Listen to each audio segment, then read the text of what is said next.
Olá pessoal, eu sou o professor William. Vamos então aí para mais uma aula resolvendo alguns problemas. Problema 12. 5 moedas são lançadas. Quantas sequências possíveis de caras e coroas existem? Tá, então tentem fazer. Bom, a resolução que eu trago para vocês, né, seguindo aquele contexto de produto cartesiano que nós estamos estudando, é essa.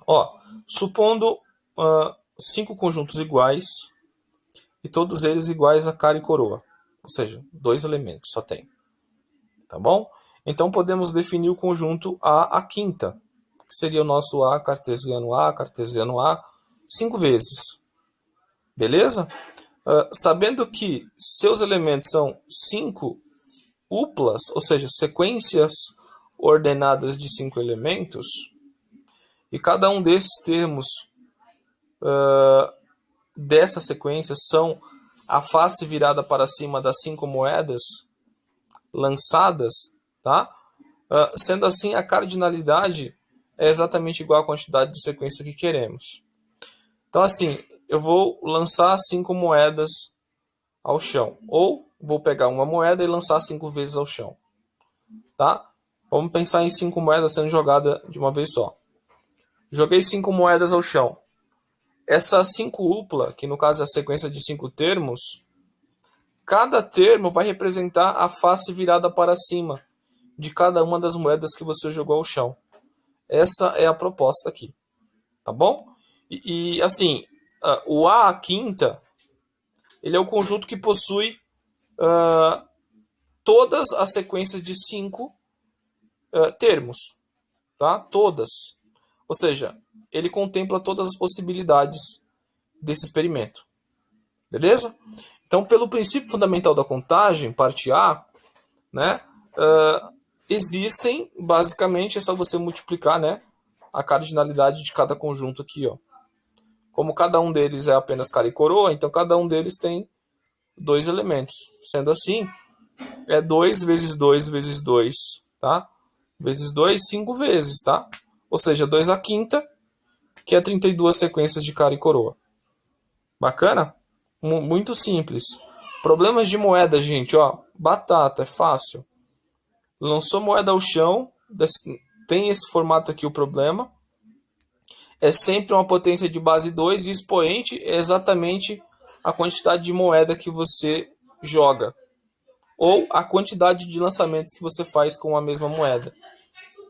Sempre, sempre. Tá? Fizemos também um problema de verdadeiro ou falso lá com questões. É a mesma coisa, tá? 2 elevado a um expoente. Expoente é o quê? É quantas questões você tem de verdadeiro ou falso. São questões assim sempre maceteadas, tá? Muito clássicas. Bom, problema 13.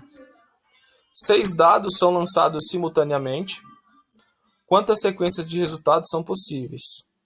Se considerarmos cada elemento da sequência como um número obtido em cada dado. Tá? Então veja, ele já está dando de graça para a gente o problema, né?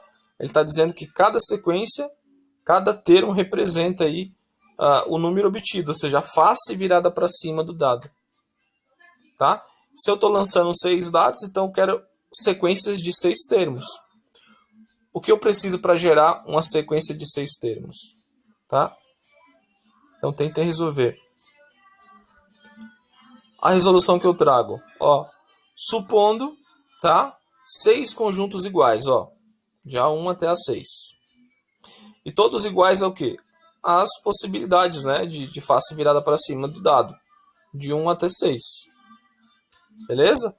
Então, sabendo disso, a gente consegue definir o conjunto A elevado a sexta, cujos elementos são sequências de 6 termos, né? São 6 uplas. São as chamadas sequências de 6 termos, exatamente como o enunciado está pedindo lá. E cada termo representa a face virada para cima de cada dado. Sendo assim, a cardinalidade de A elevado a 6, né, que no caso é A vezes A, você está aplicando 6 vezes o produto cartesiano no conjunto A, é exatamente igual à quantidade de sequências possíveis que queremos, tá? A cardinalidade desse cara aí. Então, como eu tenho 6 conjuntos, então eu vou usar o princípio fundamental da contagem, parte A também, porque relaciona isso daí. Bom, então existem, né, ou há 6 vezes 6 vezes 6, né, esse produto aí com 6 fatores, tá? Isso é 6 a sexta, sequências possíveis, bacana? E assim, é um problema assim também muito clássico, tá? É muito parecido com aquele da moeda. A diferença é que as possibilidades aqui são 6 possibilidades, ó. Então sempre vai ser potências de base 6 e o expoente. O que vai ser o expoente? Vai ser a quantidade de dados que você joga ao chão ou a quantidade de lançamentos que você faz para um mesmo dado. Tá? Então assim, é um problema muito maceteado também isso daqui. Tá bom? Sempre assim, gente. Problema 5. Problema 15, na verdade. As letras em código Morse são formadas por sequências de traços. Tá? Aqui tem 2 traços, porque eu acho que eu tentei colocar um do lado do outro, mas entendo como um traço. E por ponto. Tá? Sendo permitida repetições. Então eu posso repetir as repetições. Posso permitir as repetições. Por exemplo, então eu tenho aqui um exemplo. Ó. Traço, ponto, traço, traço, ponto, ponto. Tá? Então aqui eu tenho uma sequência de 1, 2, 3, 4, 5, 6. É uma sequência de 6 termos aqui, onde cada traço e cada ponto são letras. Tá? Essa é a ideia do código Morse. Tá? E aí quando você junta essas letras, você forma uma palavra. Né? Tá bom? Então, ó, sabendo disso, quantas letras podem ser representadas? Usando exatamente 3 algarismos. Tá? 3 algarismos. Então, se eu quero 3 algarismos, ou 3 símbolos, na verdade, né? Não vamos pensar em algarismo, não, vamos pensar em símbolo, lógico. A minha sequência tem que ser de 3. Tá? De 3, não de 6, igual tá aqui, de 3. Então vamos lá, tentem resolver, tá? O item B, usando no máximo 8 símbolos. E aí aqui tá, no máximo, tá? Você tem que considerar tudo abaixo de 8, inclusive o 8, tá? Tudo, você tem que considerar isso, porque é no máximo 8, ou seja, você está contando com apenas o traço e vírgula, né? Uma dupla, uma tripla, uma sequência tripla, uma sequência quarta, né? Ou quádrupla, pode ser chamado também. Uma sequência de 5, tá? Uma de 6, uma de 7 e uma de 8 termos. Você tem que considerar tudo isso para resolver isso daí. Beleza? Então tenta lá. Bom, o item A, usando exatamente 3 símbolos. Bom, então a gente cria aí 3 conjuntos iguais a traços e ponto, aqui era uma vírgula, tá? Bom, traço e ponto, 2 elementos. Então podemos definir o conjunto A ao cubo, né, que é a aplicação do produto cartesiano sobre o conjunto A 3 vezes, cujos elementos são sequências de 3 termos. São as nossas triplas. Bacana? Então, sendo assim, a cardinalidade desse conjunto A ao cubo é exatamente igual à quantidade que queremos. Tá? A quantidade de letras que queremos. Bacana? Bom, então, pelo princípio fundamental da contagem, porque eu estou usando 3 elementos, né, 3 conjuntos, então é basicamente multiplicar a cardinalidade de cada um deles. Então, 2 vezes 2 vezes 2. Uma vez que eles têm apenas 2 elementos, traço e ponto. Tá? Então assim fica 8 letras possíveis de se formar. Bacana? É o máximo que você consegue formar aí, 8 letras. Bom, show de bola. Então o próximo, item B, a resolução que eu trago para ele é assim, ó. Supondo, né, 8 conjuntos iguais agora, e todos eles iguais a traço e ponto.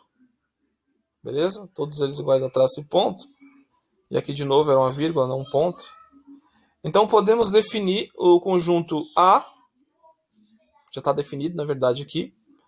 O conjunto A ao quadrado, que seria A cartesiano A. O A ao cubo, que é a aplicação de 3 vezes, né, o produto cartesiano sobre o conjunto A. A à quarta, uma aplicação de 4 vezes do produto cartesiano em A, até chegar no nosso A8. Eu quero definir tudo isso, tenho que definir tudo isso, tá? Cujos elementos são sequências de 1 a no máximo 8 termos, beleza? De 1 a no máximo 8 termos. Porque, ó, esse A aqui, ele só vai ter apenas 2 possibilidades, né? Ó, traço e ponto. Então, assim, quando eu construo uma combinação dessas duas coisas, o máximo que eu posso combinar é o quê? Traço e ponto. Então é uma possibilidade, né? Somente uma. Então vamos lá. Sendo assim, a soma das cardinalidades desses conjuntos aqui, ó, é exatamente igual à quantidade que queremos, tá? Então, pelo princípio fundamental da contagem, parte A, há ou existe, né? Ó, duas possibilidades, no caso, duas letras, tá? 2 elementos nesse cara aqui, que é o nosso conjunto A. Ó, 2 elementos. É a cardinalidade desse. Agora, a cardinalidade desse aqui é quanto? Bom, pelo lema 1, porque é apenas 2 conjuntos, é só você multiplicar a cardinalidade de cada um. Então, como são 2 iguais, então é 4. Ó, 2 vezes 2. Agora, o A ao cubo, a gente usa o princípio fundamental da contagem, né? Porque são 3 elementos, são mais de 2. Então, é só multiplicar basicamente as suas cardinalidades. Se eu tenho 3 conjuntos iguais e todos eles têm cardinalidade 2, então é 2 vezes 2 vezes 2. Bom, e gente, então assim, sucessivamente, né? Ó, o A4 vai ter isso aqui, tá? Ó. E a quinta, então vou repetir aqui 5 vezes o 2. E a sexta, 6 vezes o 2. O a sétima, 7 vezes o 2. A oitava, vou repetir aqui, 8 vezes o número 2, multiplicando por ele mesmo. E o que eu estou fazendo com isso? Né? Eu estou calculando as cardinalidades de cada termo. Esses parênteses aí são isso. Beleza? E estou somando, tá? Estou somando, porque a soma dessas cardinalidades é que é exatamente a quantidade de símbolos, né, que no máximo conseguimos fazer. Tá bom? Beleza, então esses parênteses aí a gente consegue transformar em potência. Ó, 2 elevado a 1 ou 2, né? 2 ao quadrado, 2 à terceira, a quarta, a quinta, a sexta, até 2 à oitava. Somando tudo isso aí, ou desenvolvendo, na verdade, essa potência, dá 2, 4, 8, 16, 32, 64, 128 e 256. Somando tudo isso, 510 letras possíveis de se formar no máximo. Bacana? Show. Bom, problema 17. Um homem encontra-se na origem de um sistema cartesiano ortogonal de eixos OX e OY, tá? OX é o eixo X, abscissa, OY é o eixo Y, né? As ordenadas, o eixo das ordenadas. Ele pode dar um passo, né, de cada vez para o norte ou para o leste. Quantas trajetórias ele pode percorrer se der exatamente 6 passos? Dê o gráfico de pelo menos 3 trajetórias. Bom, esse dê o gráfico eu acho que eu vou ficar devendo para vocês, mas isso aí é mais fácil depois de fazer, beleza? Bom, então, pelo enunciado aqui, o que estamos querendo, né? A gente está querendo são 6 uplas, né? São sequências de 6 termos, tá? E essas sequências de 6 termos, elas têm que ser, né? O primeiro termo tem que ser o primeiro passo que o homem dá, ou para o norte ou para o leste, por exemplo. O segundo também, o terceiro também, tá? Até o sexto. Então, o conjunto que a gente tem que relacionar é um conjunto que tem elementos norte e leste. Tá? Então, tentem resolver aí tá? Então, assim, a resolução que eu trago é essa.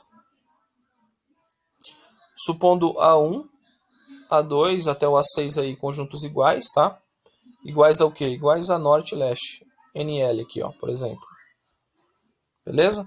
Então, podemos definir esse conjunto A elevado a sexta, que é justamente o conjunto que tem as nossas 6 duplas, as nossas sequências, tá? De 6 termos. E cada um de seus termos são exatamente as direções escolhidas por esse homem, tá?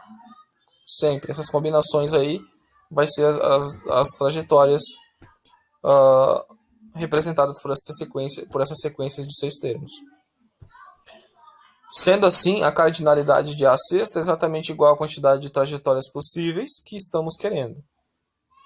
Então, pelo princípio fundamental da contagem, parte A, é basicamente a gente multiplicar, né, a cardinalidade de cada conjunto aqui. Então, são 6 conjuntos que têm cardinalidade 2, então é 2 vezes 2 é 6 vezes esse produto aí, com 6 fatores, igual a 2, e isso gera uma potência de 2 elevado a sexta, que é igual a 64 trajetórias de 6 passos, que esse homem pode fazer. Então, a representação, né, D é o gráfico de pelo menos 3 trajetórias. Então, assim, você pode, no plano cartesiano, considerar uma unidade de medida, de 0 a 1, por exemplo, um passo. Considere isso.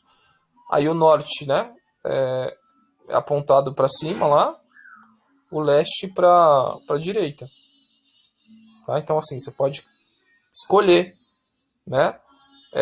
Faz aí uma sequência de 6 termos, tá? Uma delas pode ser, inclusive, tudo norte, tá? Ele pode só andar para o norte, então é um segmento de reta. Se ele estiver no ponto zero, por exemplo, na origem, né? Ele está na origem. Ó, ele está na origem. Então, se eu andar do zero em cima do eixo Y até o ponto 06, né? Em cima do eixo Y aí, já é uma trajetória, é sempre para o norte.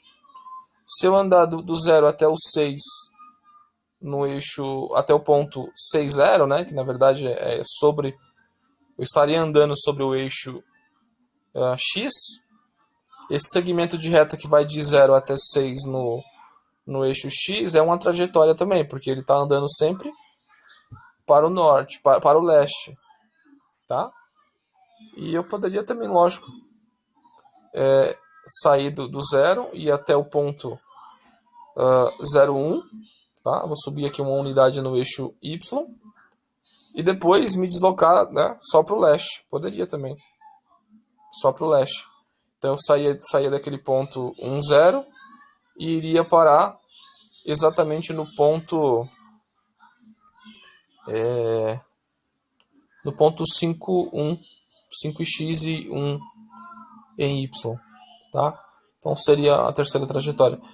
Então, assim, essa parte fácil, né? Talvez fosse um pouco mais difícil era encontrar a quantidade dessas trajetórias, mas você viu, não é tão complicado assim. Bacana? Bom, problema 19. Quantos divisores positivos tem um número? Aí esse número aqui, ó. Tem um exemplo lá no livro, né, que ele dá, que é bem bacana, dá para você entender. Mas aí ele dá um problema com álgebra, né, com letras, então aí você pode confundir, de certo modo. Isso aqui esse problema é bacana porque você prova usando o princípio fundamental da contagem a quantidade de divisores positivos que um número pode ter, tá? Existem outros meios de provar, mas esse aqui é um bacana, tá? Que é exatamente esse caso aqui. Bom, resolução. Supondo o conjunto A como sendo um conjunto de A elementos, que vai do 0 até o número A, tá? Então, assim, esse 2 aqui, ele pode ter expoente desde o 0 até o A, tá? E aí você pode ter esses outros números, com certeza vai ser divisor desse cara aqui, desse N. Com certeza. Bom, o B, ele pode ter expoente aqui igual a de 0 até B, tá? Não pode ser maior que B. o expoente aqui, tem que ser no máximo até B. E C também de 0 até C, e D também de 0 até D. Beleza? Esse conjunto aqui. Então, assim, o conjunto A tem A mais 1 elementos. Tá? A cardinalidade de A é A mais 1. Por que, professor, A mais 1? Porque você está contando com 0, né? De 1 até A, existe A. Como eu estou contando com 0, então é A mais 1. A mesma coisa aqui, ó. Então aqui é B mais 1, por causa do 0. A cardinalidade de B. A cardinalidade de C, C mais 1. A cardinalidade de D é D mais 1, por causa do 0. Bacana? Então, assim, temos que a quantidade de divisores positivos desse número, expresso por esse produto acima, é dado pela cardinalidade do conjunto A cartesiano B, cartesiano C, cartesiano D. Tá? Como é que eu calculo a cardinalidade? Quantos elementos eu tenho aqui? Como? Né? Eu sei que os elementos desse conjunto aqui, ó, são quádruplas, né? São sequências de 4 termos. Tá? Com certeza. Sequências de 4 termos. Que são as múltiplas possibilidades aí para encaixar um expoente aqui no ABCD e esse cara continuar sendo o divisor desse número N. Tá? Mas o interessante aqui não é saber, né, quais são esses. A gente só precisa saber que são quádruplas. O interessante aqui é saber quantas quádruplas, né, quantas sequências de 4 termos temos aí. E aí como que fazemos? Ó, é o princípio fundamental da contagem, né? Parte A, que diz o seguinte, é basicamente você pegar a cardinalidade de cada um dos conjuntos que você aplicou o produto cartesiano e multiplicar. Simples assim. Então, A vezes a cardinalidade de A vezes a cardinalidade de B vezes a cardinalidade de C vezes a cardinalidade de D é exatamente igual à cardinalidade de tudo isso aqui, que é exatamente igual ao número de divisores positivos desse número N. Então, assim, é só pegar aqui, ó, A mais 1 vezes B mais 1 vezes C mais 1 vezes D mais 1, divisores positivos.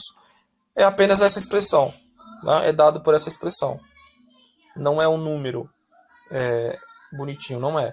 É uma expressão. Uma vez que os expoentes estão aqui representados por letras, né? Por variáveis. Tudo bem? Beleza. Bom, e aí chegamos ao fim de mais uma aula, tá? Quero deixar aí o meu obrigado a todos que participaram aí, tá? Peço que deixem um like para ajudar a gente. Se inscrevam no canal caso não sejam, tá? Incentivem aí seus amigos que estão gostando também a se inscrever. Compartilhem, né, o vídeo caso vocês tenham gostado, tá? Das abordagens feitas aí para resolver esses problemas. E também deixe esses comentários, bem como suas sugestões, tá? Sobre as resoluções, sobre dúvidas que vocês tiveram, tá? Coisas que você não entendeu. Bacana? Então, gente, um abraço. Até a próxima aula, tá?